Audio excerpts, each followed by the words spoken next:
കേന്ദ്ര ഗവൺമെൻറ്റിൻ്റെ അലോട്ട്മെൻറ്റിൽ സാരമായ കുറവ് വന്നിരിക്കുകയാണ്. വളരെ പരിമിതമായ 20% മാത്രമാണ് ആ മേഖലയ്ക്ക് വേണ്ടി മാറ്റിവെച്ചിട്ടുള്ളത്.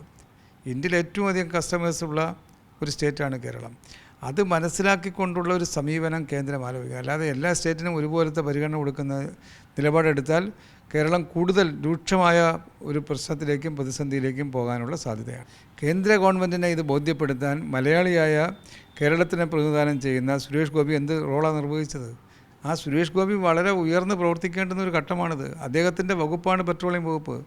അപ്പോൾ ആ നിലയിൽ അദ്ദേഹം കേരളത്തിൻ്റെ ഇന്നത്തെ സാഹചര്യം, കേരളത്തിൻ്റെ അവസ്ഥയെ സംബന്ധിച്ച് അദ്ദേഹത്തിൻ്റെ സഹപ്രവർത്തകനെ ബോധ്യപ്പെടുത്തി കൂടുതൽ അലോട്ട്മെൻറ്റിലേക്ക് കൂടുതൽ ക്വാണ്ടിറ്റി ലഭ്യമാക്കാൻ കഴിയുന്ന പ്രത്യേക പരിഗണന, പ്രത്യേക സാഹചര്യം ഒരുക്കിയാൽ മാത്രമേ ഇത്തരം പ്രശ്നത്തിന് പരിഹാരം കാണാൻ കഴിയൂ. സുരേഷ് ഗോപിയുടെ ഓഫീസുമായിട്ട് ബന്ധപ്പെട്ടിരുന്നോ? സുരേഷ് ഗോപിയുടെ ഓഫീസിൽ ഞാൻ നേരിട്ട് വിളിച്ചു. അദ്ദേഹത്തിന് ഫോണിൽ കിട്ടിയില്ല. MP-മാർക്ക് ഞങ്ങൾ കത്തയച്ചു. അതുപോലെ കേന്ദ്ര മന്ത്രിക്ക് കത്തയച്ചു. ആ കത്തിൻ്റെ അടിസ്ഥാനത്തിലുള്ള നടപടികൾ നമ്മൾ പ്രതീക്ഷിച്ച തരത്തിലുള്ള ഒന്നുമേ ഈ കേന്ദ്രമന്ത്രിസഭയുടെ ഭാഗത്തുനിന്നുണ്ടായിട്ടില്ല എന്നതാണ് വസ്തുത. ഗാർഹിക ഉപഭോക്താക്കളുടെ വിഷയത്തെ പരിഹരിച്ചു എന്ന് പറയുന്ന അത് തന്നെ പ്രശ്നങ്ങളാണ്. ഗാർഹികേതര ഉപഭോക്താക്കൾ ഇല്ലാത്ത ഏത് മേഖലയാണ് കേരളത്തിലുള്ളത്?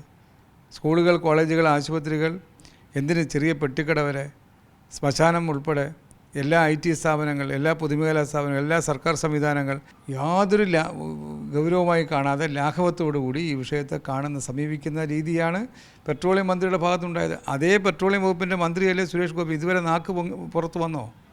ഒരു വാക്ക് കേട്ടോ കേരളം? ഏറ്റവും പുതിയ വാർത്തകളും വിശേഷങ്ങളും വിരൽത്തുമ്പിലറിയാൻ സീ മലയാളം ന്യൂസ് എല്ലാ ഡിജിറ്റൽ പ്ലാറ്റ്ഫോമുകളിലും ലഭ്യം.